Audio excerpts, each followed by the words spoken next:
சரி, இன்னைக்கு இந்த 3 மாதத்தினுடைய கடைசி செய்தி ஆசீர்வாதத்தின் நோக்கம். கர்த்தர் நிச்சயம் ஆசீர்வதிப்பார். ஆல்ரெடி இதுவரை உங்களை என்னை ஆசீர்வதிச்சிருக்கிறார். இன்னும் படிப்படியாக ஆசீர்வதிப்பார், இன்னும் உயர்த்துவார். தாமதம் ஆனால் இந்த 3 மாத செய்தியை மனசில் வச்சு நீங்கள் நடந்துக்கிட்டே இருங்க. படிப்படியாக இன்னும் உங்களை உயர்த்துவார். அப்போ ஆசீர்வாதம் வர வர வர வர அதுக்கு ஒரு நோக்கம் இருக்குது. அதான் இன்னைக்கு செய்தி. முதல் நோக்கம் என்ன தெரியுங்களா? உபாகமம் 8:10. சீக்கிரம் வேகமாக போகிறேன். உபாகமம் 8:10 எடுத்தவங்க நல்ல கணீர்னு முன்னாடி பின்னாடி எனக்கு தெரிகிற மாதிரி கேட்குற மாதிரி நல்ல கணீர்னு வாசிங்க. உபாகமம் 8:10. ஆகையால் நீ புசித்து திருப்தி அடைந்திருக்க, அப்பனா ஆசீர்வாதம். ஆகையால் நீ புசித்து திருப்தி அடைந்திருக்கையில் உன் தேவனாகிய கர்த்தர் உனக்கு கொடுத்த அந்த நல்ல தேசத்துக்காக அவரை ஸ்தோத்தரிக்க கடவர். என்னது? இவங்க இஸ்ரவேல் ஜனங்க எகிப்தில் இருந்தாங்க. இப்போ பாலும் தேனும் ஓடுகிற நல்ல தேசத்தை கொடுத்தார். அந்த தேசம் எப்படிப்பட்டதான்? 7வது வசனம் பாருங்க. உன் தேவனாய கர்த்தர் உன்னை நல்ல தேசத்தில் பிரவேசிக்க பண்ணுகிறார். அது பள்ளத்தாக்கிகளும் மலைகளிலும் இருந்து புறப்படுகிற ஆறுகளும் ஊற்றுகளும் ஏரிகளும் உள்ள தேசம். எகிப்தில் அடிமையாக இருந்தாங்க, கூலி கிடைக்கல, ஜீவனே கசப்பாக இருந்துச்சு. இப்போ இந்த பாலும் தேனும் ஓடுகிற அந்த நல்ல தேசத்துக்கு இஸ்ரவேல் ஜனங்களை கொண்டு வந்துட்டு அந்த தேசத்தினுடைய நிலைமை பார்த்தீங்கன்னா நல்ல ஆறு, நிறைய ஆறு ஓடுது, பன்மையில் போட்டிருக்கு. ஊற்றுகள், நிறையா ஊற்றுகள் இருக்குது. ஏரிகள் பன்மையில் இருக்குது, தண்ணி தேவை. அடுத்து 8வது வசனம் கோதுமை, அடுத்து வார்கோதுமை, அடுத்து திராட்சை செடி, அத்தி மரம், மாதுளை செடி, ஒலிவ மரம், எண்ணெய் தேனும் உள்ள தேசம். 9வது வசனம் அது மழை தாழ்ச்சி இல்லாமல் அப்போ புசிக்கத்தக்க ஒன்றும் உனக்கு குறைவுபடாதான தேசம். அது கல்லுகள் இரும்பாக இருக்கும், செம்பு வெட்டி எடுக்கப்பட்ட மலைகள் உள்ளதுமான தேசம். அப்படி சொல்லிட்டு 10வது வசனம் ஆகையால் நீ புசித்து திருப்தி அடைந்திருக்கையில் உன் தேவனாகிய கர்த்தர் உனக்கு கொடுத்த அந்த நல்ல தேசத்துக்காக அவரை ஸ்தோத்தரிக்கணும். அப்போ அன்பு தேவ பிள்ளைகளை, கிறிஸ்துவுக்குள் பிரியமானவர்களே, வாலிப பிள்ளைகளே, நீங்களும் நானும் ஆண்டவர்கிட்ட ஆசீர்வாதத்தை கேட்குறோம், தர்றாரு. அவங்க நல்ல தேசம், அந்த ஆசீர்வாதம். அது மாதிரி நமக்கு பூமிக்குரிய ஆசீர்வாதம், ஆவிக்குரிய ஆசீர்வாதம், சரீர ஆசீர்வாதம், நிறையா மெட்டீரியல் பிளெஸ்ஸிங், இப்படி ஸ்பிரிச்சுவல் பிளெஸ்ஸிங், இப்படி நிறைய ஆசீர்வாதத்தை தர்றாரு. அப்போ ஆண்டவர் ஆசீர்வாதம் கொடுத்த பிறகு அவருக்கு தேங்க்ஸ் சொல்லணும். ஸ்தோத்தரிக்கணும்னா நன்றி நிறைந்த இதயத்தோடு அவருக்கு தேங்க்ஸ். அதுதான் ஆண்டவர் விரும்புகிறார். இதுதான் ஆசீர்வாதத்தினுடைய நோக்கம். ஆசீர்வாதத்தை கொடுத்துட்டு நம்ம தேங்க்ஸ் சொல்லணும்னா நமக்கு நன்றி இல்லாமல் போயிடும். ஆண்டவரே, நல்ல குழந்தை பாக்கியத்தை கொடுத்தீங்க, நன்றி. நல்ல ஒரு வீட்டை கொடுத்தீங்க, நன்றி. வாகனத்தில் போய்கிட்டு இருந்தேன், நல்ல ஒரு 4 வீலரை கொடுத்தீங்க, நன்றி. வாடகை வீட்டில் இருந்தேன், அதான் தேங்க்ஸு. எனக்கு ஒரு சொந்த வீட்டை கொடுத்தீங்க, நன்றி. என் பிள்ளைகளுக்கெல்லாம் திருமணம் நடக்க உதவி செய்தீங்க, நன்றி. அதை தான் இப்போ சாட்சி ஒரு சிலலாம் கேட்டோம், இன்னும் சாட்சி சொல்ல போகிறீங்க. வேலை இல்லாமல் இருந்தேன், எனக்கு ஒரு பர்மனெண்ட் ஜாப்பை கொடுத்தீங்க, நன்றி. அதிலே வருமானம் கம்மியாக இருந்துச்சு, அங்கே அரசு கண்களில் தயை கிடைத்து, ப்ரைவேட் கண்களில் தயை கிடைத்து சம்பள உயர்வு கிடைக்க உதவி செய்தீங்க, உமக்கு நன்றி ஆண்டவரே. குடும்பத்தில் ஒரு சந்தோஷ சமாதானத்தை கொடுத்தீங்க, நன்றி. பிள்ளைகள்லாம் நல்லா படிக்கிற பிள்ளைங்க நல்லா படிக்க, மார்க் எடுக்க உதவி செய்தீங்க, நன்றி. சரீரத்தில் பலவீனமாக இருந்தேன், சில டாக்டர்லாம் போனேன், ஆனாலும் மட்டும் கொடுத்த சுகத்துக்காக தேங்க்ஸ் ஆண்டவரே. அந்த ஸ்தோத்தரிக்க கடவாய். இதுதான் ஆசீர்வாதத்தினுடைய நோக்கம். 10 குஷ்டரோகிங்க சுகம் பெற்றாங்க, 9 பேர் நன்றி இல்லாமல் போயிட்டாங்க, ஆனால் 10 பேர் சுகம் பெற்றாங்க. அப்போ ஆண்டவர் கேட்குறாரு, நான் 10 பேரையும் சுகமாக்கினேன் அல்லவா, மற்ற 9 பேர் எங்கே? அப்போ நன்றி நிறைந்த இதயத்தை எதிர்பார்க்குறார். தாவீது வாழ்க்கையில் எல்லா சூழ்நிலையும் தேங்க்ஸ் சொன்னார். நீங்கள் சங்கீதத்தெல்லாம் படித்து பாருங்கள், அதிகமாக ஸ்தோத்திரம்னு வரும். இங்கிலீஷில் தேங்க்ஸ்னு வரும், தேங்க்ஸ் கிவிங். அதிகமாக என் ஆத்துமாவே கர்த்தரை ஸ்தோத்தரி, என் முழு உள்ளமே அப்படி பரிசுத்த நாமத்தை ஸ்தோத்தரி, என் ஆத்துமாவே கர்த்தரை ஸ்தோத்தரி, அவர் செய்த சகல உபகாரங்களையும் மறவாதேன்னு சொல்லி ஆத்துமாவை பார்த்து சொல்கிறார். அப்போ அன்பு தேவ பிள்ளைகளே, ஆண்டவர் செய்த எல்லா நன்மைக்காக நம்ம ஸ்தோத்திரம் செலுத்திட்டே இருக்கணும். ஒரு வசனம் எனக்கு ஞாபகம் இருக்குது, கர்த்தர் செய்த எல்லா நன்மைக்காக நான் எண்ணத்தை செலுத்துவேன், ரட்சிப்பின் பாத்திரத்தை எடுத்துக்கொண்டு தொழுது கொள்ளுவேன். ஆண்டவரே தொழுது கொள்ளுவேன், நம்ம ஸ்தோத்திரம் பண்ணுவேன் ஆண்டவரேன்னு. அதுதான் ஆண்டவர் உங்களிடத்தில் என்னிடத்தில் என்ன செய்கிறாரு, ஆசீர்வாதம் கொடுத்த பிறகு ஆண்டவர் எதிர்பார்க்குறார். எந்த ஆசீர்வாதமாக இருந்தாலும் ஆவிக்குரிய ஆசீர்வாதம் இருந்தால் ரட்சிப்பை கொடுத்தீங்க ஆண்டவரே, ஸ்தோத்திரம். ஞானஸ்தானத்தின் மூலம் உம்மோடு உடன்படிக்கை உதவி செய்கிறேன், நன்றி ஆண்டவரே. எனக்கு வரங்களை கொடுத்தீங்க ஆண்டவரே, அபிஷேகத்தை கொடுத்தீங்க ஆண்டவரே. இப்படி ஆவிக்குரிய நன்மைகளும் உண்டு. பூமிக்குரிய கடன் பிரச்சனை நிறையா இருந்துச்சு ஆண்டவரே, கடன் பிரச்சனைலாம் அடைக்க உதவி செய்தீங்க ஆண்டவரே, நன்றி ஆண்டவரே. இப்படி செய்த எல்லா நன்மைக்கு நம்ம நன்றி ஆண்டவர் எதிர்பார்க்கிறார். அதனால தான் இந்த 8:10 ஆகையால் நீ புசித்து திருப்தி அடைந்திருக்கையில் உன் தேவனாகிய கர்த்தர் உனக்கு கொடுத்த அந்த நல்ல தேசத்துக்காக அவர் என்ன செய்யணும்? ஸ்தோத்தரிக்கணும், பாடணும், துதிக்கணும், ஆராதிக்கணும். அதுதான் ஆசீர்வாதத்தினுடைய முதல் நோக்கம். 2வது நோக்கம் 11வது வசனம். இன்னொருத்தர் வாசிங்க, உன் தேவனாகிய கர்த்தரை மறவாத படிக்கும் நான் இன்று உனக்கு விதிக்கிற அவருடைய கற்பனைகளையும் நியாயங்களையும் கட்டளைகளையும் கை கொள்ளாமற் போகாத படிக்கும் எச்சரிக்கையார். அப்போ ஆசீர்வாதத்தினுடைய 2வது நோக்கம் உபாகமம் 8:11 உன் தேவனாகிய கர்த்தரை மறக்காம அவருடைய கற்பனை கட்டளையின் பிரகாரம் நியாயத்தின் பிரகாரம் நடப்பதற்கு நம்ம ஜாக்கிரதையாக எச்சரிக்கையாக இருக்கணும். அப்போ 2வது குறிப்பு, அவர் செஞ்ச நன்மைகளை நம்ம மறக்கக்கூடாது. முதல்ல அவர் செஞ்ச நன்மைக்காக ஆசீர்வாதத்துக்காக ஸ்தோத்திரம் பண்ணணும், தேங்க்ஸ் சொல்லணும். இதுதான் ஆசீர்வாதத்தினுடைய நோக்கம். எங்கள் ஒரு உலக மனிதர் ஒரு காரியத்தை சொன்னார நம்ம தேங்க்ஸ் சொல்கிறோம், தேங்க்ஸ் பிரதனுங்கிறோம், தேங்க்ஸ் சிஸ்டருங்கிறோம். அது செய்யணும், அது சொல்லணும் மனிதர்களுக்கு. ஆனால் அதை பார்க்கலாம் ஆண்டவருக்கு நம்ம என்ன செய்யணும்? தேங்க்ஸ் சொல்லணும். அதான் ஆசீர்வாதத்தினுடைய முதல் நோக்கம். 2வது, அவர் செஞ்ச நன்மைகளை அவரை நம்ம என்ன செய்யக்கூடாது? மறக்கவே கூடாது. அதான் ஆண்டவர் அதை எதிர்பார்க்கிறார், மறக்கக்கூடாது. அன்பு தேவ பிள்ளை, எதெல்லாம் மறக்கக்கூடாது? வேதத்தை என்ன செய்யக்கூடாது? மறக்கக்கூடாது. அதில் தான் கற்பனை கட்டளை நியாயம் இருக்குது. அப்போ அதை மறக்கக்கூடாது. ஜெபம் பண்ண என்ன செய்யக்கூடாது? மறக்கக்கூடாது. ஆலயத்துக்கு வருவதற்கு மறக்கக்கூடாது. கற்பனை கட்டளை பிரகாரம் நடக்கக்கூடாது, நடப்பதற்கு நம்ம மறக்கக்கூடாது. நீங்கள் சங்கீதம் 119 படித்து பார்த்தீங்கன்னா, உம்முடைய வேதத்தை மறவேன், உம்முடைய கட்டளைகளை மறவேன், உமது பிரமாணங்களை மறவேன், உம்முடைய சாட்சிகளை மறவேன். இந்த மறவேன் மறவேன் மறவேன்கிற வார்த்தை சங்கீதம் 119 நிறைய தடவை வருது. அப்போ இஸ்ரவேல் ஜனங்கள் இதை கையில் வச்சுக்கோங்க. உபாகமம் 8ஆம் அதிகாரத்தில் வச்சுக்கோங்க, இருக்கட்டும். இப்போ அதே உபாகமத்தில் ஒரு வசனத்தை நீங்கள் வாசிங்க. இந்த இஸ்ரவேல் ஜனங்களுடைய காரியம் என்னன்னா, மறக்கிறது தான். ஆசீர்வாதத்தை பெற வரைக்கும் கர்த்தரை நோக்கி கூப்பிடுவாங்க, கர்த்தர் மனம் இறங்கி அந்த ஆசீர்வாதத்தை கொடுப்பாரு. அப்புறம் கர்த்தரையும் மறந்துடுவாங்க, செஞ்ச நன்மையை மறந்துடுவாங்க. அப்படி வசனம் இருக்கா? நீங்கள் உபாகமம் எடுங்களே. உபாகமம் 32ஆம் அதிகாரம், அதே உபாகமம் 32ஆம் அதிகாரம் பாருங்களே, 10வது வசனம். பாழான நிலத்திலும் ஊளையிடுகிற வெறுமையான அவாந்திர வெளியிலும் அவர் உன்னை கண்டுபிடித்தார், அவர் உன்னை நடத்தினார், அவனை உணர்த்தினார், அவனை தமது கண்மணியை போல என்ன செஞ்சார்? காத்தருளினார். இஸ்ரவேல் ஜனங்கள், இது நமக்கும் பொருந்தும். அப்போ நம்மையும் ஆண்டவர் இந்த உலகத்தில் கண்டுபிடிச்சாரு, நம்மளை நடத்தினார், நம்மளை உணர்த்தினார், நம்மளை கண்மணியை போல் என்ன செஞ்சார்? காத்தருளினார். 32:11 பாருங்கள். கழுகு தன் கூட்டை கலைத்து தன் குஞ்சுகள் மேல் அசைவாடி தன் செட்டைகளை விரித்து அவைகளை எடுத்து அவைகளை தன் செட்டைகள் சுமந்து கொண்டு போகிறது போல கர்த்தர் ஒருவனே அவனை வழி நடத்தினார், அந்நிய தேவன் அவரோடு இருந்ததில்லை. இஸ்ரவேல் ஜனங்கள். அப்போ அதே போல் தான் நம்மளையும் ஆண்டவர் கழுகை போல் கூட்டை கலைச்சி குஞ்சுகள் மேல் அசைவாடி நமக்கு ட்ரைனிங் கொடுத்து இப்போ நம்ம பறக்க நம்மளை சுமந்து கொண்டு போகிறார், கர்த்தரை நடத்தினார்.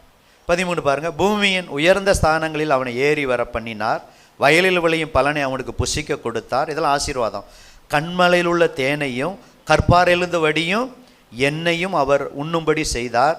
14 பாருங்கள். பசுவின் வெண்ணெயையும் ஆட்டின் பாலையும் பாசானில் மேயும் ஆட்டுக்குட்டிகள் ஆட்டுக்கடாக்கள் வெள்ளாட்டுக்கடாக்கள் இவைகளுடைய கொழுப்பையும் கொழுமையான கோதுமையும் இரத்தம் போன்ற சுயமான திராட்சை ரசத்தையும் சாப்பிட்டார். அன்பு தேவப்பிள்ளை, உங்களுக்கு எனக்கு தரமான உணவு, கடையில் போய் எது பெஸ்ட்டு வாங்குற அளவுக்கு, தரமான உணவு வாங்குற அளவுக்கு, தரமான பொருள் வாங்குற அளவுக்கு ஆண்டவர் உங்களையும் என்ன செஞ்சுருக்கிறாரு? ஆசீர்வதித்திருக்கிறார். அதான் உண்மை. இஸ்ரவேல் ஜனங்கள் அப்படி தான் ஆசீர்வதித்தார். ஆனால் என்ன நடந்துச்சுன்னா 15 எல்லோரும் சேர்ந்து படிக்கலாமா? யசூரன் கொழுத்து போய், இப்போ கொழுப்பு வந்துருச்சு.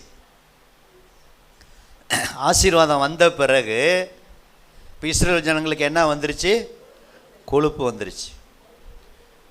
அப்போ ஆசீர்வாதம் வந்த பிறகு நமக்கு என்ன வரக்கூடாது? கொழுப்பு வரக்கூடாது. வரும். ஆசீர்வாதம் வர்ற வரைக்கும் உபவாச ஜெபம் என்ன, ஜெபம் என்ன, ஆலயம் என்ன, அப்படி தேடுவோம். ஆசீர்வாதம் வந்த பிறகு இதுமாரி சில நேரம் நடக்கலாம். பாருங்க, அவன் கொழுத்து போய் உதைத்தான், கொழுத்து ஸ்தூலித்து நினம் துணின போது தன்னை உண்டாக்கின தேவனை விட்டு தன் ரெச்சிப்பின் கண்மலையை என்ன செஞ்சான்? அசட்டை பண்ணினான். 18 பாருங்க, உன்னை ஜெனிப்பித்த கண்மலையை நீ நினையாமற் போனாய், உன்னை பெற்ற தேவனை மறந்தாய். அப்போ கர்த்தரை விட்டுட்டு அந்நிய தேவர்களுக்கு 16, 17 பாருங்க, அந்நிய தேவர்கள் அவருக்கு எரிச்சலை மூட்டினார்கள், அருவருப்பானவைகள் அவரை கோபப்படுத்தினார்கள், அவர்கள் தேவனுக்கு பலியிடவில்லை, தாங்கள் அறியாதவைகளும் தங்கள் பிதாக்கள் பயப்படாதவைகளும் நூதனமாய் தோன்றிய புது தெய்வங்களுமாகிய பேய்களுக்கு பலியிட்டார்கள். அப்போ அன்பு தேவ பிள்ளைகளே, நான் சொல்கிறது, கர்த்தர் தான் ஆசீர்வாதத்தின் ஊற்று. சில பேர்லாம் இதுக்கு ஒரு தெய்வம், அதுக்கு ஒரு தெய்வம், கல்விக்கு ஒரு தெய்வம், அதுக்கு ஒரு தெய்வம்னு சொல்லுவாங்க. நம்ம ஆண்டவர் தான் எல்லாத்துக்கும் தெய்வம். இப்போ டாக்டருங்க பாருங்கள், ஸ்பெஷலிஸ்ட்டு, கண்ணுக்கு ஒரு ஸ்பெஷலிஸ்ட்டு, காதுக்கு ஒரு ஸ்பெஷலிஸ்ட்டு, மூக்குக்கு ஒரு ஸ்பெஷலிஸ்ட்டு, தொண்டைக்கு ஒரு கண்ணு காது மூக்கு எல்லாம் சேர்த்தா ஓகே. அப்புறம் நுரையீரல், அப்படி சைல்டு ஸ்பெஷலிஸ்ட்டு, இப்படி ஒவ்வொன்று அவங்க MBBS படித்து திரும்ப ஒரு இதை எடுத்து MD படித்து அதை ஸ்பெஷலிஸ்ட்டு, சக்கரை நிபுணர். ஆமாம், நல்ல பிள்ளை தீட்டுவார் டாக்டர், கோச்சிக்காதீங்க. ஸோ ஒரு நிபுணர்கிட்ட போனோம் நாங்கள், ஒன்றுமே இல்லைங்க, 3000 4000க்கு மாத்திரை, அந்த மாத்திரை இந்த மாத்திரைன்னு சொல்லிட்டு எடுத்து காலடி வைப்போமாங்க. திரும்ப அது என்னது அது அந்த திருச்சியில் தில்லை நகருக்கு போவோமாங்கிற அது இன்னொரு டாக்டர்கிட்ட போனோம். இதெல்லாம் தேவையே இல்லைங்க. ஏன்னா அவங்களே மெடிக்கல் வச்சுருக்கிறதுனால எல்லாமே அப்படி பில்லை தீட்டிடுறாங்க, நோட்டை வேற போட்டுடுறாங்க, நம்ம வாடிக்கை ஆக்கிடுறாங்க. சரி, அதெல்லாம் போகட்டும், அந்த சப்ஜெக்ட் இல்லை இப்போ. அப்போ அன்பு தேவ பிள்ளைகளே, அப்போ அந்நிய தேவர்களை கோபப்படுத்தினார், பேய்களுக்கு பலியிட்டாங்க. அப்போ ஜெனிப்பித்த கண்மலையை நினையாமற் போனாங்க, பெற்ற தேவன். அப்போ நம்ம ஆண்டவர் தான் எல்லாத்துக்கும் ஸ்பெஷலிஸ்ட்டுங்கிறதுக்காக சொல்ல வரேன். கண்ணுக்கு, காதுக்கு, மூக்குக்கு எல்லாத்துக்கும் அவர் சோகம் கொடுப்பார். எல்லா படிப்புக்கும் அவர் தான் ஆசீர்வாதம், எல்லா ஆசீர்வாதத்துக்கும் அவர் தான் ஊற்று. அப்போ அவரை விட இன்னொரு தெய்வம் இந்த உலகத்தில் இல்லை. அவர் தான் பெரியவர், அவர் தான் சர்வ வல்லமையுள்ள தேவன். அப்போ இஸ்ரவேல் ஜனங்க இவ்வளோ ஆசீர்வாதத்தை பெற்றுட்டு நூதனமாய் தோன்றிய புது தெய்வங்களுமாகிய பேய்களுக்கு என்ன செஞ்சாங்க?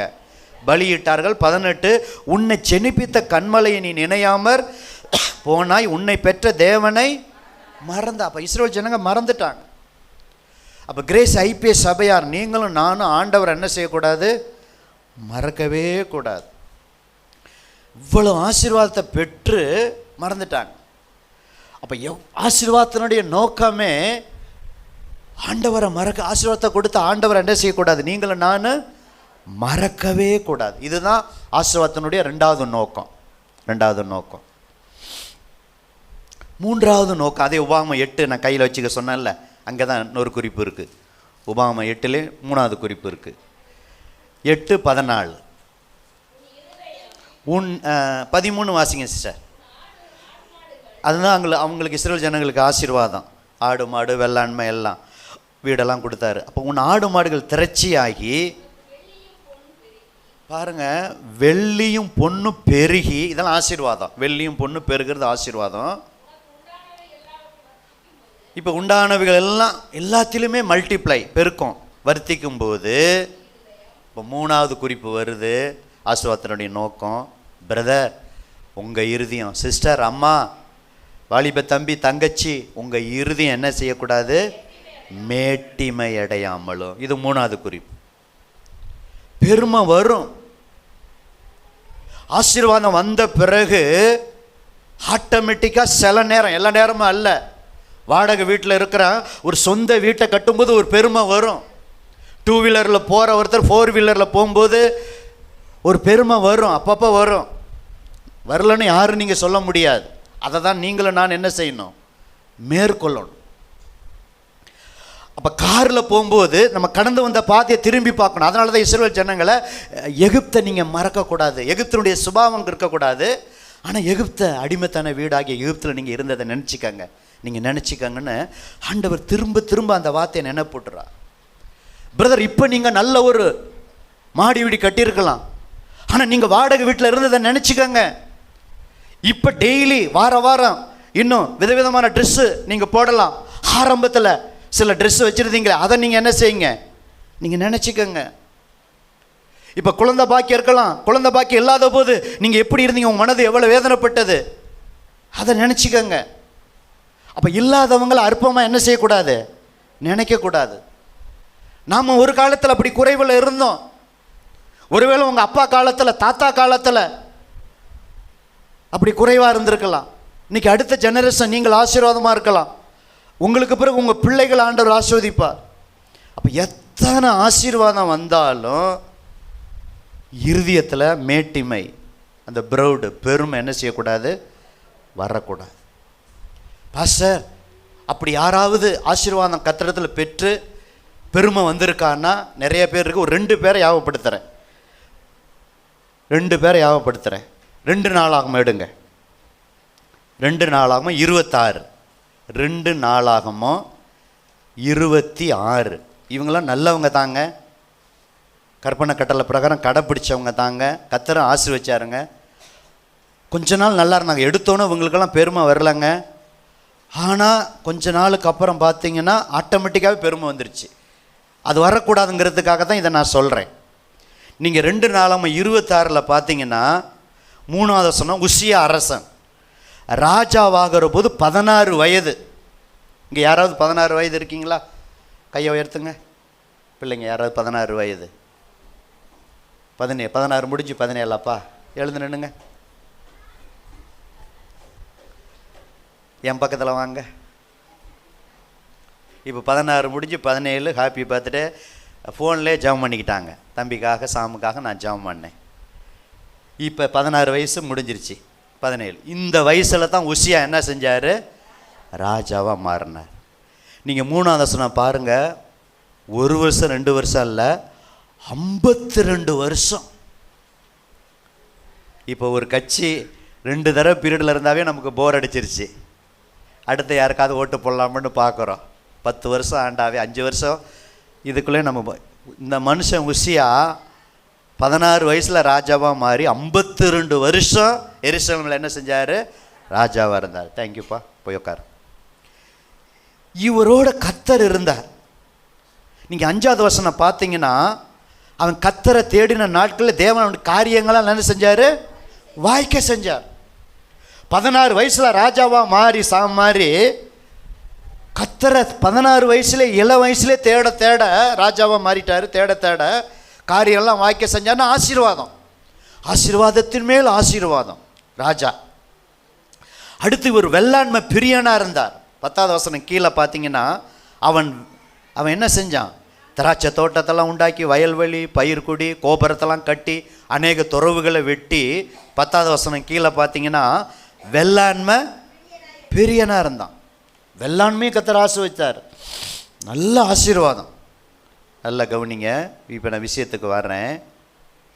15 பாருங்கள். கோபுரங்கள் மேலும் அலங்க கோடிகள் மேலும் நின்று அம்புகளையும் பெரிய கற்களையும் பிரயோகத்திற்கு நிபுண தொழிலாளிகளின் கற்பித்த எந்திரங்களையும் அவன் எருசலேமில் உண்டாக்கினான். அப்படியே அவன் கீர்த்தி வெகு தூரம், நிறைய நாடுகள், மற்ற நாடுகள்னா உசியான்னு சொன்னாவே அவ்வளோ ஃபேமஸ். ஆசீர்வாதம் எல்லா விதத்திலும் பரம்பிட்டு அவன் பலப்படும் மட்டும் ஆச்சரியமாய் அவனுக்கு எல்லாமே என்ன செஞ்சது? எல்லாமே அனுகூலம். வெற்றியின் மேல் வெற்றி உசியாவுக்கு. இப்போ பாயிண்ட்டுக்கு வரேன், விஷயத்துக்கு வரேன். 16 ரொம்ப முக்கியம்.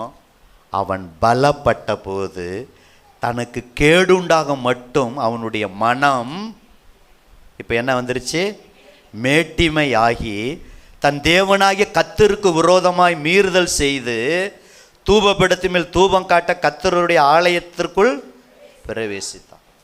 நல்லா கவனிங்க, இவர் ராஜா வேலையை தான் செய்யணும். தூபம் காட்டுறதுக்கு பாஸ்டர் இருக்காங்க, ஆசாரியர்கள் இருக்காங்க. இவர் ஆலயத்தில் தூபம் காட்டுறதுக்கு போகிறார். ஒருத்தர் 2 பேர் அல்ல, 80 ஆசாரியர்கள் வந்து பராக்கிரமசாலியாகிய 80 பேர். 17 பாருங்க, ஆசாரியனாகிய அசரியாவும் அவனோடு கூட கர்த்தரின் ஆசாரியரான பராக்கிரமசாலியாகிய 80 பேரும் அவன் பிறகு உட்பிரவேசித்து 18 ராஜாவாகி உசியாவோட எதிர்த்து நின்று, உசியாவே கர்த்தருக்கு தூபம் காட்டுறது உமக்கு அடுத்ததல்ல, தூபம் காட்டுறது பரிசுத்தமாக்கப்பட்ட ஆரோனின் குமாரனாகிய ஆசாரியருக்கே அடுக்கும், பரிசுத்த ஸ்தலத்தை விட்டு வெளியே போம், மீறுதல் செய்தீர், இது தேவனாகிய கர்த்தராலே உமக்கு மேன்மை கிடைக்காது அப்படின்ட்டாங்க. 80 பேர் சொல்கிறாங்க. அப்பயாவது டக்குன்னு தூபம் காட்டுறதை விட்டுட்டு இவர் போயிருந்தாருன்னா கவனிங்க, நெத்தியில் என்ன வந்திருக்காது? குஷ்டரோகம் வந்திருக்கிறார். அவங்க நல்லதுக்கு தான் சொன்னாங்க. ராஜா நீங்கள் நல்ல அரசாளுங்க, 52 வருஷம் அரசாண்டார் வெள்ளாண்மை புருஷன், நீங்கள் மற்ற காரியத்தை அரசு சம்பந்தமான எதனாலும் செய்யுங்க, கர்த்தர் கோபம் வராது, உங்களை ராஜாவை ஆண்டவர் அபிஷேகம் பண்ணியிருக்காரு, அது உங்கள் அபிஷேகம். ஆசாரியர்களுக்கு ஒரு அபிஷேகம் இருக்குது, அது தூபம் காட்டுறது, அது பாஸ்டருங்க தான் செய்யணும். பாஸ்டர் வேலையை நீங்கள் ராஜாவாக இருந்துக்கிட்டு செய்யக்கூடாது, அது மீறுதல், உங்களுக்கு மேன்மை கிடைக்காது அப்படின்னு. அப்போ உசியம் கோபம் கொண்டான். 19 பாருங்க, அவன் தூப கலசத்தை கையில் பிடித்து ஆசாரியரோட கோபமாய் பேசுகிற போதே ஆசாரியருக்கு முன்பாக கர்த்தருடைய ஆலயத்தில் தூபபீடத்தின் மேல் நிற்கிற அவருடைய நெற்றியில் என்ன வந்தது? அப்படியே குஷ்டரோகம் வந்துருச்சு. உடனே ராஜாவை பிடிச்சிட்டு போகிறாங்க. நீங்கள் தொடர்ந்து படித்து பார்த்தீங்கன்னா, ஒரு அரண்மனையில் இருக்கிற ராஜா அவன் தனி வீட்டில் குஷ்டரோகியாக வாசம் பண்ணினான். பாருங்க, அவன் இறந்த பிறகு ராஜ மரியாதையோடு அடக்கம் பண்ணணும். ஆனால் அவன் குஷ்டரோகியாக இருந்ததுனால ராஜாக்கள் அடக்கம் பண்ணுற இடத்துல அடக்கம் பண்ணாமல் அதுக்கு அருகான இடத்துல என்ன செஞ்சாங்க? அடக்கம் பண்ணாங்க. ஏன் தெரியுங்களா? மேன்மைக்கு முன்னானது தாழ்மை, விழுதலுக்கு முன்னானது மனமேட்டிமை. அப்போ மனமேட்டிமையினால் இப்போ கர்த்தரை தேடுற வரைக்கும் ஆசீர்வாதத்தின் மேல் ஆசீர்வாதம், அந்த நோக்கத்தை அறியாமல் இருந்ததுனால தான் இந்த காரியம் நடந்தது. அப்போ அன்பு தேவ பிள்ளைகள், எக்காரணத்தை கொண்டும் வரும் சிந்தையில் வரும்போதே நம்ம பெருமையை ப்ரௌடை தள்ளிடணும். நீங்கள் பாடும்போது நல்லா பாடுறீங்க பிரதர், நல்லா பாடுறீங்க சிஸ்டர்னு சொல்லும்போது நீங்கள் உடனே என்ன செய்யணும்? கிருபைன்னு என்ன செய்யணும்? நீங்கள் தாழ்த்துனீங்கன்னா உங்களுக்குள்ள கிருபை வராது. நல்ல இசை வாசிக்கிற தாளந்து இருக்கும்போது அநேகர் நல்லா தம்பி வாசிச்சிங்கன்னு சொல்லும்போது கிருபை அப்படின்னு தாழ்த்தணும். இதுக்கு மாத்திரம் இல்லை, நல்லா பிரசங்கம் பண்ணிங்க அப்படிங்கும்போது தாழ்த்தணும். இப்படி ஆவிக்குரிய காரியமாக இருந்தாலும் பூமிக்குரிய காரியமாக இருந்தாலும் கர்த்தர் டேலண்ட் திறமையை கொடுத்து படிப்படியாக நம்மளை என்ன செய்வார்? உயர்த்துவார். எவ்வளவு ஆசீர்வாதம் வந்தாலும் பெருமை என்ன செய்யக்கூடாது? வரக்கூடாது. நேபுகாத்நேச்சார் பாருங்க, என் வல்லமையின் பராக்கிரமத்திற்கு நான் கட்டின மகா பாபிலோன் சொன்னால் அந்த வாயில் இருக்கும்போதே கர்த்தருடைய கோபம் வந்து மாட்டை போல புல்லை மேய்ஞ்சி நகம் முளைச்சி திரும்ப கர்த்தர்கிட்ட வரும்போது தான் திரும்ப புத்தி தெளிந்து நேபுகாத்நேச்சார் அரசனுக்கு மறுபடியும் புத்தி வருகிறது. அதெல்லாம் தானியேல் புஸ்தகத்தில் இருக்குது. இப்போ உசியாவும் அப்படி தான். அடுத்து இன்னொரு காரியத்தை நான் சொல்கிறேன். இதே 2 நாளாகமத்தில் அப்படியே 32க்கு வாங்க. உசியா மாதிரியே எசேக்கியா அரசன், இந்த எசேக்கியா அரசன் கர்த்தர்கிட்ட கற்பனை பிரகாரம் நடந்தார், கர்த்தர் அவரோடு இருந்தார், படிப்படியாக ஆண்டவர் ஆசீர்வதிச்சார். எசேக்கியாவை எவ்வளவு ஆசீர்வதிச்சார் தெரியுங்களா?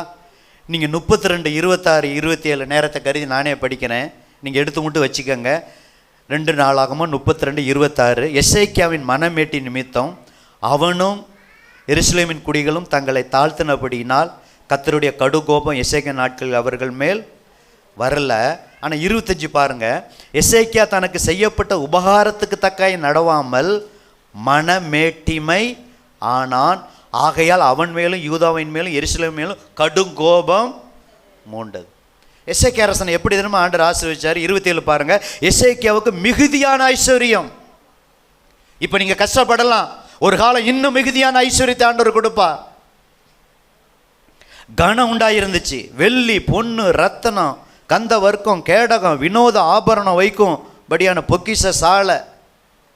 28 பாருங்க. தனக்கு வந்து கொண்டிருந்த தானியம் திராட்சை ரசம் எண்ணெய் வைக்கும்படியான பண்டக சாலை, சகல வகையுள்ள மிருக ஜீவன்களுக்கு கொட்டாரங்கள், மந்தைகளுக்கு தொழுவங்களையும் உண்டாக்கினான். 29 பாருங்க. அவன் தனக்கு பட்டணங்களை கட்டுவித்து ஏராளமான ஆடு மாடுகளை வைத்திருந்தான். தேவன் அவனுக்கு மகா திரளான ஆஸ்தியை கொடுத்தார். அவன் அணையெல்லாம் கட்டுறான். எசேக்கியா கீயோன் ஆற்றில் அணை கட்டி தண்ணீரை மேற்கிருந்து தாவீது நகரத்துக்கு நேர திருப்பினான். 30 கீழே பாருங்க. எசேக்கியா செய்ததெல்லாம் வாய்த்தது. 3வது ஆசீர்வாதத்தை கேட்டுக்கொண்டிருக்கிற குறிப்பெடுக்கிற தகப்பன் வாலிப பிள்ளைகளே, பெரியோர்களே, இதன் பிரகாரம் நீங்கள் நடக்க கர்த்தர் உங்களுக்கு மகாத்திரளான ஐஸ்வர்யத்தை கொடுப்பார். பேங்கள் ஆயிரங்கள் இருக்கலாம், லட்சங்களை கொடுப்பார், கோடியை கொடுப்பார், படிப்படியாக உயர்த்துவார். ஒரு ஃப்ளாட் வாங்குவீங்க, இன்னொரு ஃப்ளாட்டை கொடுப்பார். ஒரு வீடு இருக்குது, இன்னொரு வீடு, இன்னொரு வாகனம். இப்படி ஆண்டவர் எல்லா விதத்திலும் கர்த்தர் ஆவிக்குரிய பூமிக்குரிய எல்லா ஆசீர்வாதத்திலும் எசேக்கியா அரசன் ஆவிக்குரிய ஆசீர்வாதத்தையும் பெற்றார். ஜெபிக்கிற மனுஷன்தான். ஆனால் எசேக்கியாவுக்கே பெருமை வந்துச்சு. அப்போ வேதத்தை விட மிஞ்சின நீதிமான நீங்களும் நான் இருக்க முடியாது. உங்களுக்கு எனக்கு பெருமை வரும். ஆசீர்வாதத்தின் நோக்கம் பெருமை அல்ல, தாழ்மை. அதுதான் 3வது நோக்கம். முதல்ல தேங்க்ஸ் சொல்லணும். 2வது மறக்கக்கூடாது, கடந்து வந்த பாதையை மறக்கக்கூடாது. 3வது இறுதியும் என்ன செய்யக்கூடாது, மேட்டிமைக்க வரக்கூடாது. 4வது அந்த ஆசீர்வாதத்தின் மேல் ஐஸ்வர்யத்தின் மேலே நம்ம நம்பிக்கையை வைக்கக்கூடாது. 4வது குறிப்பு. ஆசீர்வாதத்தின் நோக்கம் அதுதான். கர்த்தர் மேலே தான் நம்பிக்கை வைக்கணும்.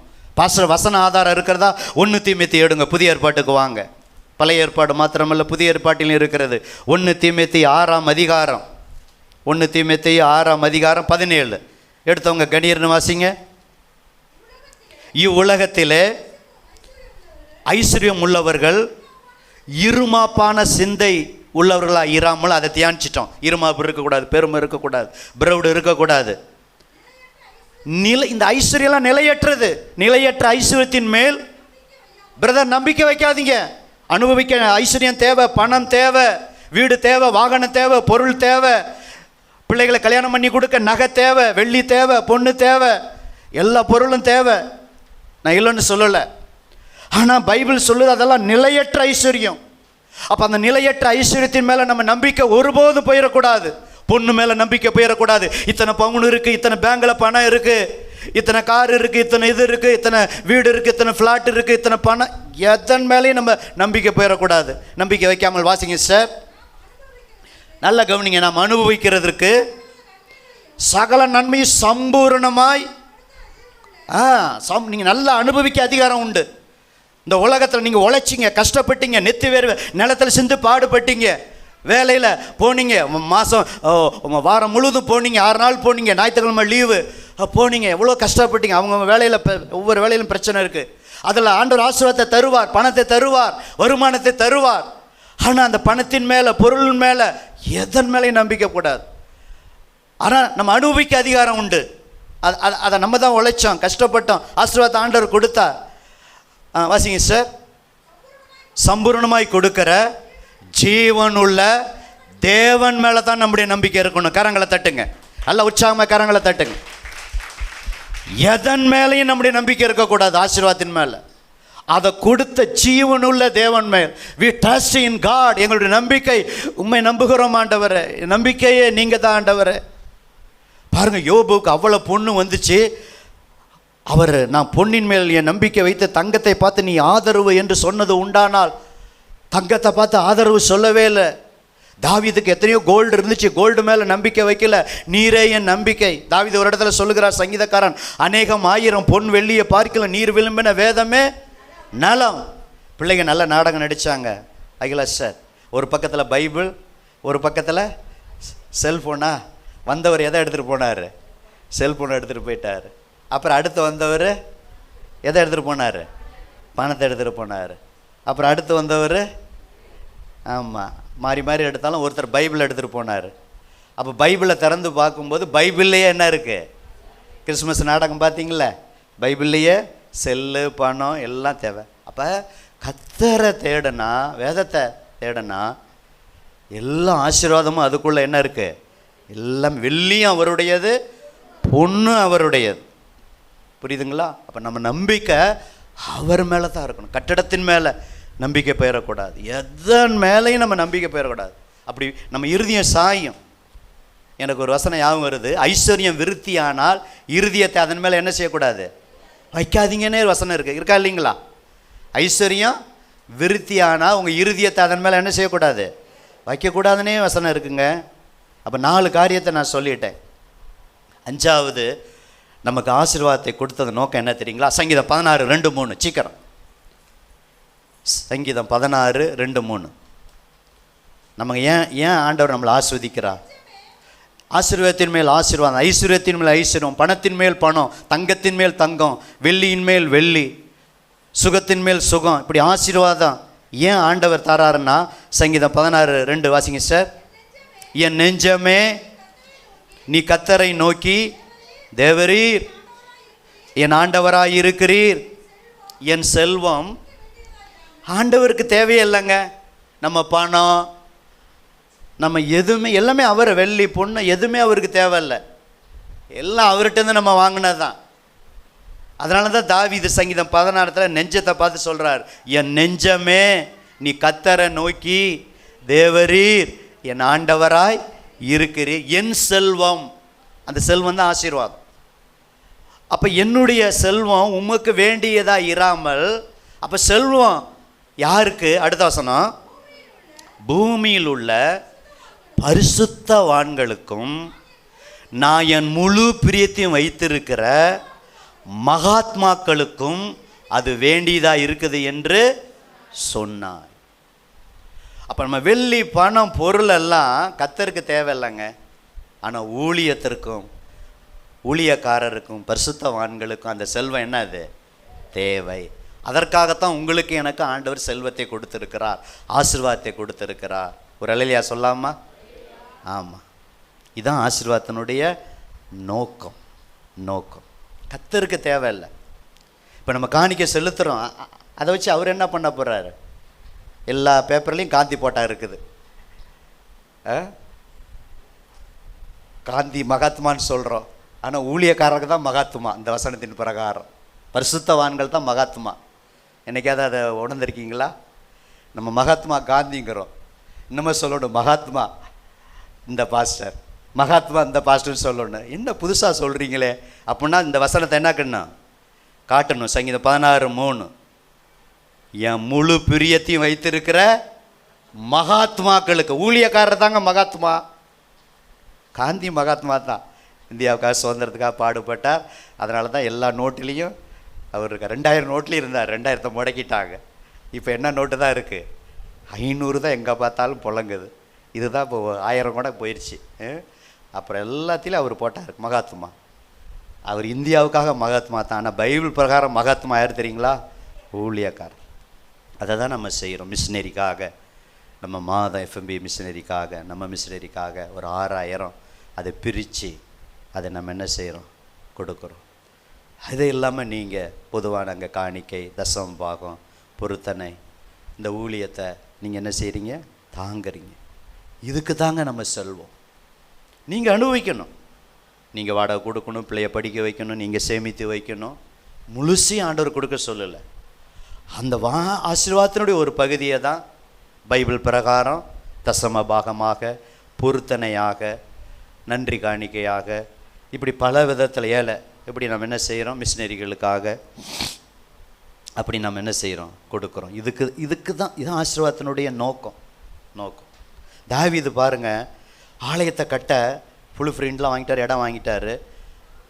பொண்ணு வேலைக்கு பொண்ணு, வெள்ளி வேலைக்கு வெள்ளி, இரும்பு வேலைக்கு இரும்பு, மரம் வேலைக்கு மரம், கற்கள், பலவர்ண கற்கள், வெள்ளை கற்பாலம், கோமேதகம் முதல் எல்லாத்தையும் சேர்த்துட்டு அவர் சொல்கிறாரு, இன்னும் நான் ஆண்டவர் மேல் வச்சுருக்கிற வாஞ்சியாக என் பர்சனலாக வச்சுருக்கிற பொண்ணை எடுத்து கொடுக்குறேன். ஏற்கனவே எல்லாத்தையும் சேகரித்து வச்சுட்டாரு. பர்சனலாக எனக்கு ஆண்டவர் கொடுத்த பொண்ணை கொடுக்குறேன், வெள்ளியை கொடுக்குறேன்னு சொல்லிட்டு ஜனங்கள்கிட்ட சொல்லும்போது ஜனங்களும் கொடுக்குறாங்க.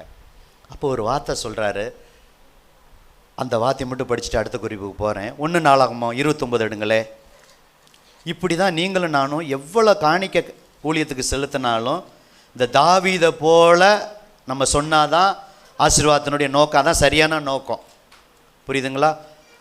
நீங்கள் லட்சம் கொடுத்தாலும், ஆயிரங்கள் கொடுத்தாலும், பல ஆயிரங்கள் கொடுத்தாலும் இது மாதிரி நம்ம சொல்லணும். நீங்கள் 1 நாளாகமோ 29:12, ஐஸ்வர்யமும் கனமும் உம்மாலே வருகிறது, தேவரீர் எல்லாவற்றையும் ஆளுகிறவர், உம்முடைய கரத்திலே சத்துவமும் வல்லமையும் உண்டு, எவரையும் மேன்மைப்படுத்தவும் பலப்படுத்தவும் உம்முடைய கரத்தினாலே ஆகும். இப்போதும் எங்கள் தேவனே, நாங்கள் உமக்கு ஸ்தோத்திரம் செலுத்தி உமது மகிமையுள்ள நாமத்தை துதிக்கிறோம். 14, இப்படி மனப்பூர்வமாய் கொடுக்கும் திராணி உண்டாவதற்கு நான் எம்மாத்திரம், என் ஜனங்கள் எம்மாத்திரம், எல்லாம் உம்மால் உண்டானது, உமது கரத்தில் வாங்கி உமக்கு கொடுத்தோம். ஒரு அல்லையா சொல்லாமா? இதை தான் சொல்லணும். இப்போ இந்த வருஷம் பாஸ்டருக்கு கிஃப்ட்டு கொடுத்தோம். நான் தனி ஜெபத்தில் தான் சொன்னேன், ஆண்டவரே இந்த 50 பாஸ்டர்களுக்கு கிஃப்ட்டு கொடுக்க நான் எம்மாத்திரம், என் ஜனங்கள் எம்மாத்திரம், நாங்கள் எல்லாருமே உம்முடைய கரத்தில் வாங்கணும். உம்முடைய கரத்தில் என்ன செய்கிறோம்? கொடுக்குறோம். உம்முடைய கரத்தில், அந்த கரம் தான் ஆஸ்வதிக்கிற கரம்.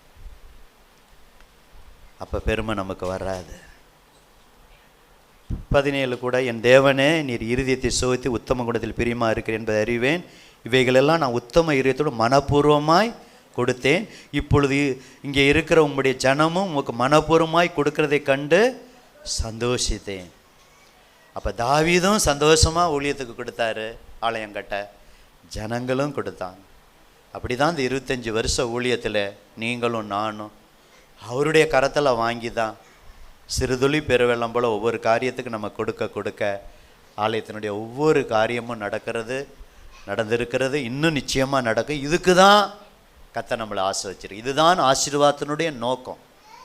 அதோடு கூட நம்மளும் அனுபவிக்க, நம்ம குடும்பம் பிள்ளைகள் செய்ய, கடமையை செய்ய, வீட்டு வாடகை கொடுக்க, எல்லாத்தையும் அனுபவிச்சுட்டு அதில் ஒரு பகுதியை ஊழியத்திற்கு கொடுக்கும்போது தான், அதுக்கு தான் நம்ம ஆண்டவர் ஆசீர்வதிச்சிருக்கிறார். இது எத்தனாவது குறிப்பு? 5. 6, 7 நான் எடுக்கப்போ நேரம் ஆச்சு. 6, 7 நான் சுருக்கமாக சொல்லிடுறேன். அடுத்து நம்மளை ஆசீர்வாதத்தினுடைய நோக்கம் ஏழைகளுக்கு, ஊழியத்துக்கு மாத்திரமல்ல, ஏழைகளுக்கு கொடுக்கணும். அதுதான் நம்முடைய ஆசீர்வாதத்தினுடைய நோக்கம். நம்ம ஒரு காலத்தில் கஷ்டப்பட்டோம், ஏழையாக இருந்தோம். ஏழையாக இருந்த உங்களை என்னையும் பணக்காரனாக ஆண்டவர் மாற்றிருக்கிறார், ரிச் மேனாக மாற்றிருக்கிறார். ஆவிக்குரிய ரிச் மேனாகவும் மாற்றிருக்கிறார், பூமிக்குரிய ரிச் மேனாக மாற்றிருக்கிறார். இன்னும் ஆஸ்வதிப்பார், அதில் எவ்வித சந்தேகமும் இல்லை, மாற்று கருத்து இல்லை. இப்போ ஊழியத்துக்கு கொடுக்கறது எவ்வளோ முக்கியமோ அதே மாதிரி பர்சனலாக மாதம் ஒரு கிராமமாக 100 ரூபா, 200 ரூபா, 300 ரூபா, 50 ரூபா, இப்படி நீங்களாகவே, அது யாருக்கும் தெரியாது. சபையில் கொடுக்கறது யாருக்கும் தெரியாது. ஊழியக்காரன் அதை வரவு செலவு எழுதுறதுனால, நோட்டில் எழுதுறதுனால எனக்கு தெரியும் யார் யார் எவ்வளோ கொடுக்குறீங்கன்னு. ஆனால் நம்ம ஏழைகளுக்கு கொடுக்கறது தெரியாது.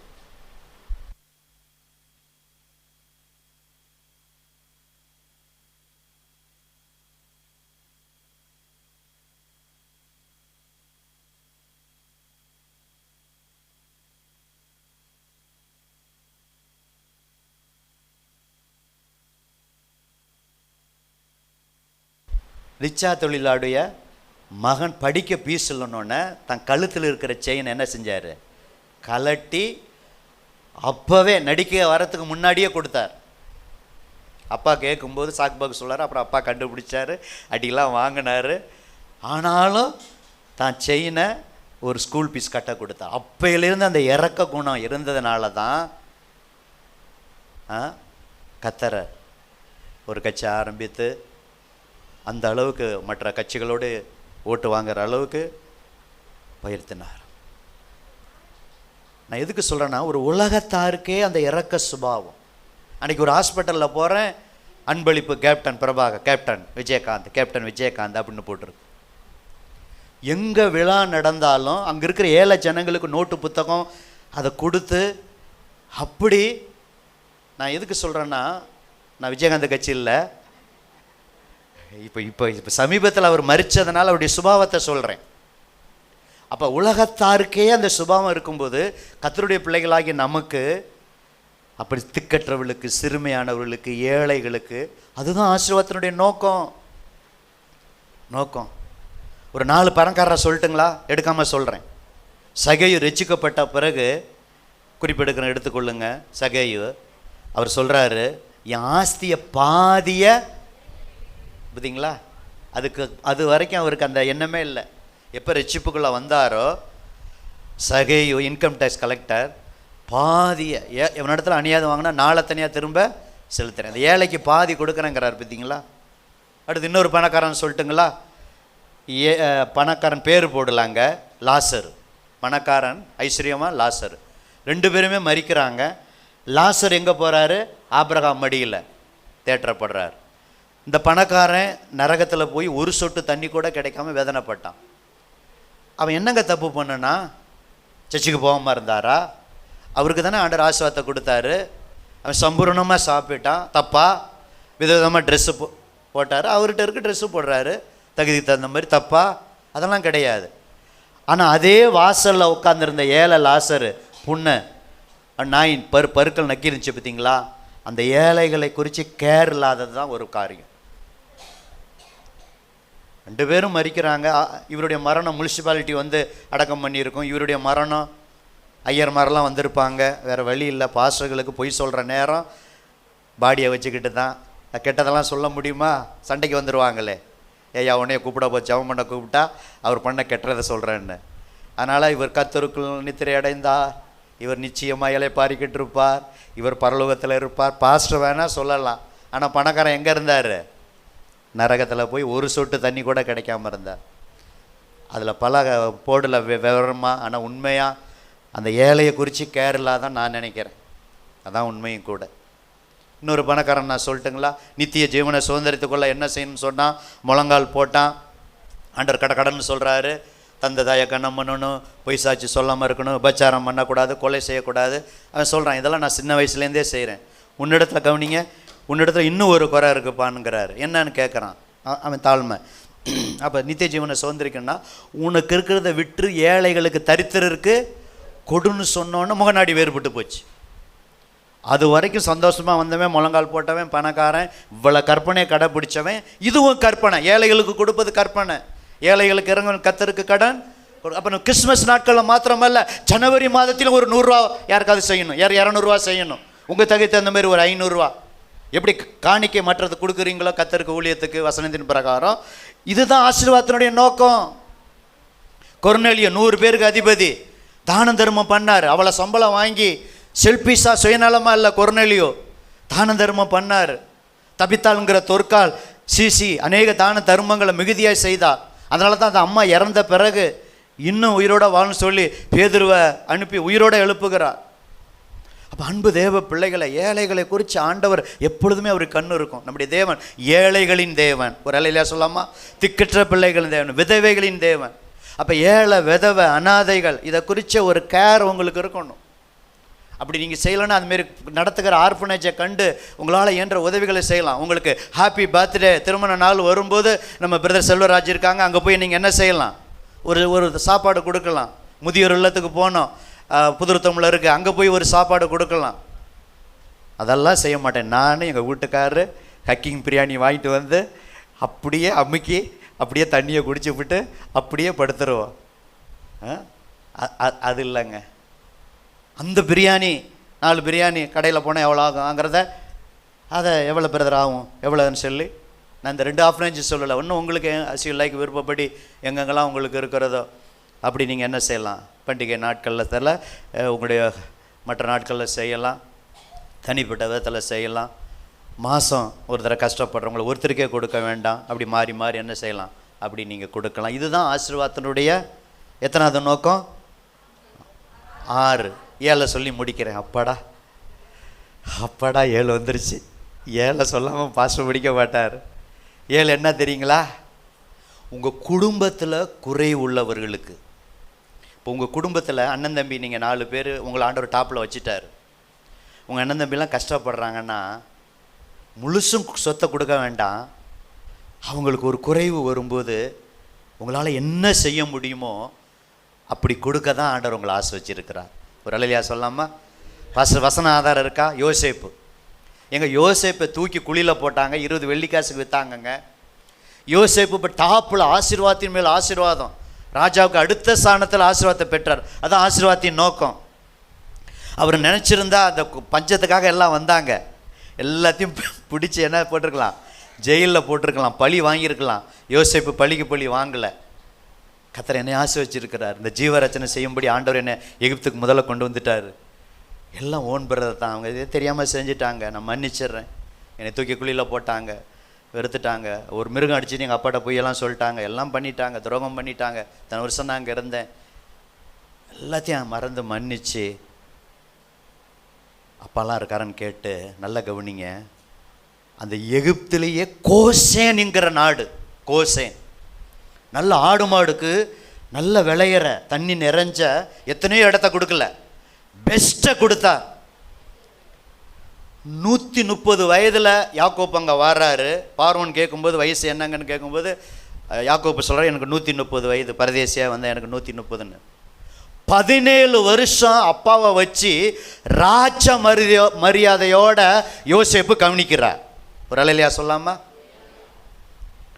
அப்போ அன்பு தேவ பிள்ளைகள், உங்களை கஷ்டப்பட்டு படித்து உங்களுக்கு எவ்வளோ தியாகம் பண்ணியிருப்பாங்க, உங்களுக்கு காலேஜ் ஃபீஸ் கட்ட, உங்களை நீங்கள் அந்த கஷ்டப்படக்கூடாது என்பதற்காக நீங்கள் பிள்ளைங்க நினைக்கணும். அப்பா அம்மா படுற கஷ்டம் வேதனை அதை பிள்ளைகள் நினைக்கணும். யோசேப்பு அதெல்லாம் நினச்சி அப்பாவை ராஜ மருதியோட அங்கே பாடியை கூட இங்கே அடக்கம் பண்ண வேண்டாம், உங்கள் அப்பா தாத்தா, எங்கள் அப்பா தாத்தா அங்கே இருக்கிற கல்லறைக்கு போனோன்னு ராஜாட்ட சொல்லி ராஜ மருதியோடு போய் அங்கே அடக்கம் செய்கிறாரு. இந்த அண்ணன் தம்பிங்கெல்லாம் பழி வாங்கிடுவாங்கன்னு சொல்லி புத்துன்னு காலில் விழுறாங்க, திரும்ப காலில் விழுறாங்க. எல்லாத்தையும் மன்னிச்சுட்டு நான் உங்களை பராமரிப்பேன், உங்கள் பிள்ளைகள்லாம் பராமரிப்பேன், ஏன் பயப்படுறீங்க? கர்த்தர் அதுக்கு தான் என்னை கொண்டு வந்தார், என்னை ஆசீர்வச்சிருக்கார். இதாங்க ஆசீர்வாதத்தினுடைய நோக்கம். பிரதர், உங்கள் முழு வருமானத்தை நான் கொடுக்க சொல்லலை. உங்கள் தங்கச்சி கஷ்டப்படும் போது, உங்கள் அக்கா கஷ்டப்படும் போது, உங்கள் அண்ணன் கஷ்டப்படும் போது, உங்கள் தம்பி கஷ்டப்படும் போது, நாம் சொல்கிறது கடைசி குறிப்பு உங்கள் ரத்த சம்பந்தமான கடைசி குறிப்பு. அதுக்கு தான் உங்களை ஆண்டவர் ஆசீர்வச்சிருக்கிறார். யோசேப்பை ஆசீர்வதித்ததுக்கு காரணம் முழு உலகத்துக்கு ஆசீர்வாதம், அது ஒரு பக்கம் இருக்கட்டும். ஆனால் சொந்த குடும்பத்துக்கு, அப்பாவுக்கு, கூட பிறந்த ஓன் பிரதருக்கு நன்மை செய்ய, ஆசீர்வாதத்தை கொடுக்க, நீங்கள் இந்த நாட்டில் வந்து இருங்கன்னு சொல்லி ராஜாட்ட பேச, இதுக்காகத்தாங்க நம்மளை கர்த்தர் அந்த குறைவில் உதவி செய்யத்தான் ஆண்டவர் கர்த்தர் என்ன செஞ்சுருக்கிறாரு, ஆசீர்வாதம். இதுதாங்க ஆசீர்வாதத்தினுடைய நோக்கம். இந்த ஏழையும் சொல்லி நான் முடிக்க விரும்புகிறேன். நீங்களும் எழுதுனா நீங்கள் கரெக்டாக சொல்லி நம்ம ஜெபம் பண்ணி முடிக்க போகிறோம். இன்னையோட 3 மாதம் ஆசீர்வாத செய்தி முடிஞ்சிருச்சு. இன்றைக்கு இரவு பழைய வருட ஆராதனையில் ஒரு பாவத்தை பரிசுத்தத்தான ஒரு செய்தியை கொடுத்துட்டு புது தலைப்பில் வாக்குத்தத்தத்தை மையமாக வைத்து புது தலைப்பில் தொடர் செய்தியாக ஜனவரிலேருந்து தியானிப்போம். அது என்ன தலைப்பு என்று நீங்கள் புது வருஷத்துக்கு வரும்போது உங்களுக்கு தெரியும். அப்போ ஆசீர்வாதத்தினுடைய நோக்கமே என்ன செய்யணும்? தேங்க்ஸ் சொல்லணும், ஸ்தோத்திரம் செய்யணும். 2வது ஆசீர்வாதத்தை கடந்து வந்த பாதை என்ன செய்யக்கூடாது? மறக்கக்கூடாது, கர்த்தரை மறக்கக்கூடாது, வேதத்தை மறக்கக்கூடாது. 3வது ஆசீர்வாதம் வந்த பிறகு இறுதி என்ன செய்யக்கூடாது? மேட்டுமை வரவே கூடாது. 4வது ஆசீர்வாதம் வந்த பிறகு அந்த ஆசீர்வாதத்தின் மேல், ஐஸ்வர்யத்தின் மேல் நம்பிக்கை என்ன செய்யக்கூடாது? வைக்கவே கூடாது. 5வது நம்ம ஆசீர்வாதம் பரிசுத்தவான்களுக்கு. கர்த்தருக்கு நம்ம பணம் வெள்ளி பணம்லாம் ஒன்றும் தேவையில்லை, எல்லாம் அவர்கிட்ட வாங்கினது. அப்போ பரிசுத்தவான்களுக்கு ஊழியத்துக்கு தான் நம்ம கொடுக்கணும். அதான் ஆசீர்வாதத்தினுடைய நோக்கம். அடுத்து என்னது? ஏழைகளுக்கு கொடுக்கணும். இன்னொரு பணக்காரன் பாருங்கள், 3 பணக்காரன் சொன்னோன்னா 4வது பணக்காரன் நல்லா விளைஞ்சது ஏழைக்கு கொடுக்கலாம், ஏதாவது செய்யலாம்.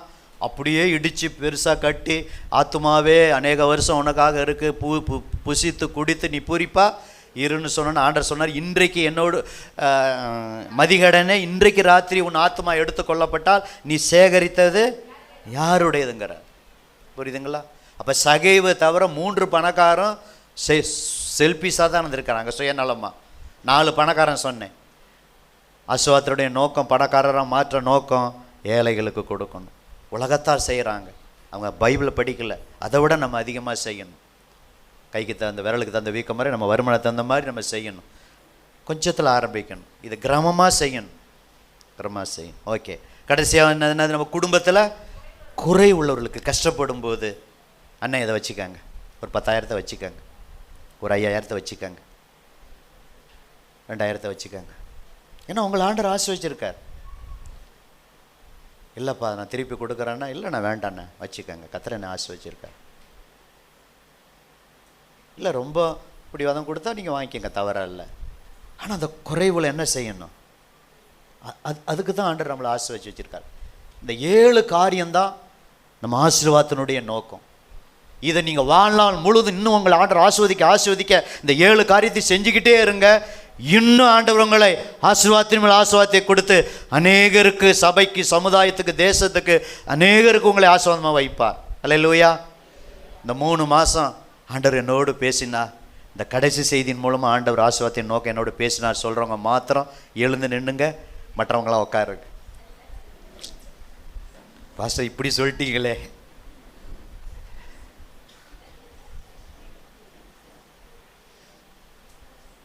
ஒரு சின்ன ஜெபம் பண்ணலாமா? எல்லாரும் கண்களை மூடலாமா? எல்லாரும் கண்களை மூடலாமா? பிரதர் பிரியதர்சன் ஒரு சின்ன ஜெபம் பண்ணுங்க. எல்லாரும் கண்ணை மூடலாமா? ஜெபமே. பரிசுத்த நல்ல பிதாவே, நன்றி செலுத்துகிறோம்.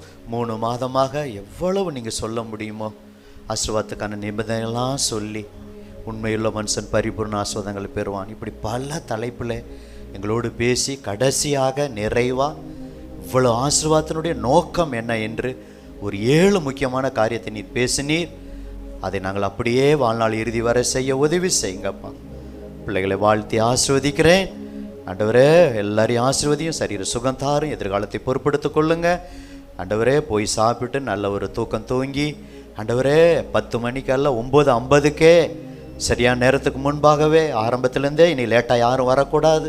சரியான நேரத்துக்கு வந்து பாடி, இன்னும் சாட்சி சொல்லாதெல்லாம் சாட்சி சொல்லி, பழைய வருடத்தில் பரிசுத்தத்துக்கான செய்தியை, சுத்திகரிப்பு செய்தியை கேட்டு, புது வருடத்தில் பிரவேசித்து வாக்குத்தத்த செய்தியை தியானித்து, ஆண்டவரே உமது நாமத்தை மையப்படுத்த உதவி செய்யுங்க. நல்ல கால சூழ்நிலையை தாங்க. எல்லா சர்ச்சிலையும் புது ஆத்துமாக்கள் வரட்டும். நல்ல கால சூழ்நிலையை தாங்க. தேவைகளை சந்திங்க. வாழ்த்தி ஆசீர்வதிக்கிறோம். தொடர்ந்து கிருபைக்குள்ள மறைத்து கொள்ளுங்க. எல்லா துதி, கன, மகிமை எல்லாம் உமக்கே நாங்கள் செலுத்துகிறோம். இரட்சகர் இயேசு கிறிஸ்து நாமத்தில் ஜெபிக்கிறோம் எங்கள் ஜீவனுள்ள நல்ல பிதாவே. ஆமென்.